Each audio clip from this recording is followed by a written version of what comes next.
విమానాల్లో పదే పదే ప్రమాదాలు జరుగుతున్నా ఎవరూ పట్టించుకోవడం లేదు. కంపెనీ సైతం కవరప్ చేస్తోందన్న ఆరోపణలు ఉన్నాయి. అహ్మదాబాద్లో ఫ్యూయల్ స్విచ్లో ప్రాబ్లం వల్లే కూలిపోయిందని భావిస్తున్నారు.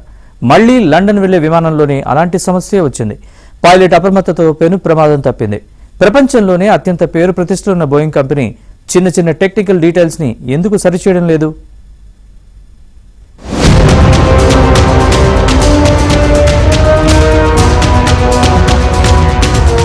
మళ్లీ అదే సమస్య. మళ్లీ భయపెట్టింది Air India Boeing dreamliner విమానం. అహ్మదాబాద్ విమాన ప్రమాదాన్ని మరువక ముందే అలాంటి అనుభవమే ఎదురవ్వబోయింది. పైలట్ అప్రమత్తతతో ప్రమాదం తప్పింది. లండన్ నుంచి వచ్చిన ఎయిర్ ఇండియా బోయింగ్ 787-8 విమానం బెంగళూరులో ల్యాండ్ అయింది. మళ్లీ లండన్ వెళ్లేందుకు సిద్ధమవుతూ ఉండగా దాన్ని క్షుణ్ణంగా తనిఖీలు చేపట్టారు. ఈ విమానం 200 మందికి పైగా ప్రయాణికులతో లండన్లోని హీత్రూ నుంచి వచ్చింది. విమానం ఎడమవైపు ఇంజిన్ ఆయిల్ స్విచ్ రన్ నుంచి కటాఫ్ కు మారిపోయిందని, దాన్ని లాక్ చేయడం వీలు కావటం లేదని పైలట్ సమాచారం ఇచ్చారు. Engine fuel control switch run నుంచి కటాఫ్ కు వస్తే ఇంజన్ కు ఆయిల్ సరఫరా ఆగిపోతుంది. గాల్లో ఉండగా ఇది జరిగితే విమానం కూలిపోతుంది.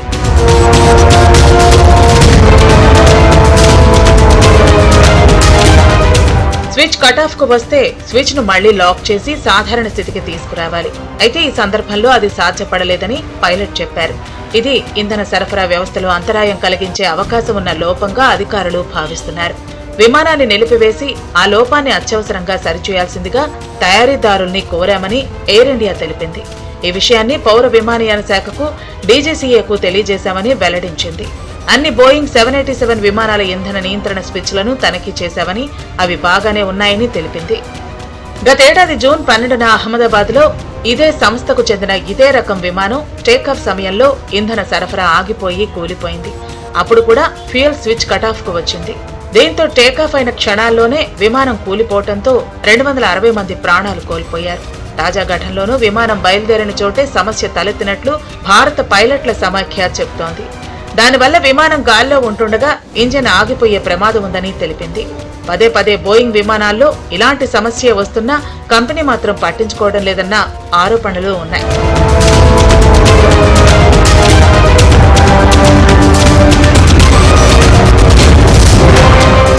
అసలు బోయింగ్ 787 పునరావృతం అవుతున్న ఎలక్ట్రికల్ లోపాలపై ఫెడరేషన్ ఆఫ్ ఇండియన్ పైలట్స్ అభ్యంతరాలు వ్యక్తం చేసింది. ప్రాణ నష్టం జరగకముందే అన్ని ఆ విమానాలను నిలిపివేయాలని కోరింది. బోయింగ్ 787-800 విమానాల్లోని మెయిన్ ఎలక్ట్రానిక్ బేలోకి నీరు లీక్ అయ్యే అవకాశం ఉందని, దీనివల్లే విద్యుత్ వ్యవస్థ అస్తవ్యస్తమవుతోందంటున్నారు పైలట్లు. గతేడాది వియత్నాం నుంచి ఢిల్లీ రావాల్సిన విమానంలో ఇలాగే విద్యుత్ గదిలోకి నీరు చేరటంతో ప్రయాణికులను అత్యవసరంగా దించేయాల్సి వచ్చింది.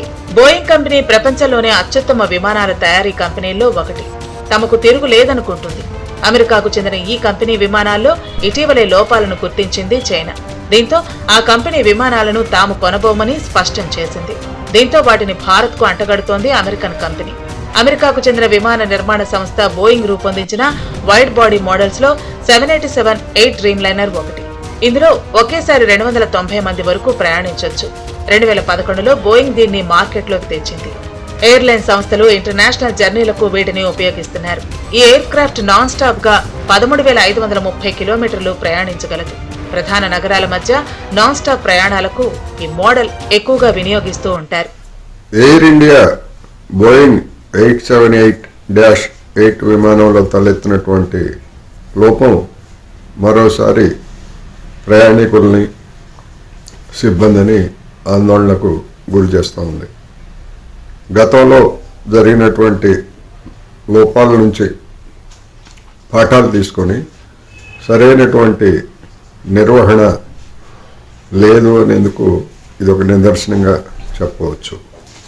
ముఖ్యంగా బోయింగ్ విమానాల్లో ఒక మన ఎయిర్ ఇండియాలోనే కాకుండా ఇతర దేశాల సర్వీసుల్లో కూడా ఇలాంటి సమస్యలు తలెత్తుతున్నట్లు పైలట్ల సంఘం ఆరోపిస్తూ ఉంది.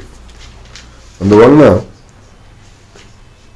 నిర్వహణకు సంబంధించి ఎలాంటి రాజీ లేకుండా అవసరమైనటువంటి ఏర్పాట్లన్నింటినీ యాజమాన్యం చేయకపోయేట్లయితే అసలు విమాన ప్రయాణం అంటేనే ప్రయాణికులు భయపడే పరిస్థితి తలెత్తిన ఆశ్చర్యం లేదు.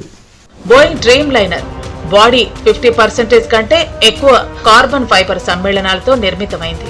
ఇది స్టీల్ కంటే స్ట్రాంగ్ గా ఉంటుంది. అల్యూమినియం కంటే తేలికైనది. దీంతో ఇంధనాన్ని సమర్థంగా వినియోగించుకుంటుంది.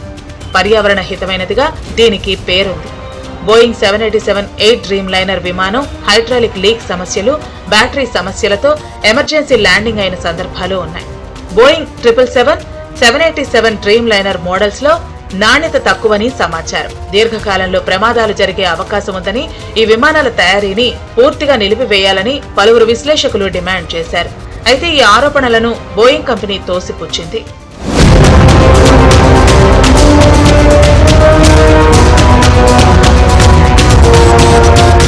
ఇటీవలే చైనా బోయింగ్ పై పలు ఆరోపణలు చేసింది.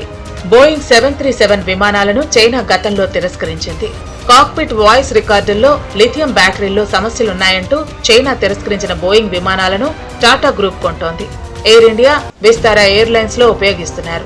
2023లో 470 బోయింగ్ ఎయిర్ బస్సులకు ఎయిర్ ఇండియా ఆర్డర్స్ ఇచ్చింది.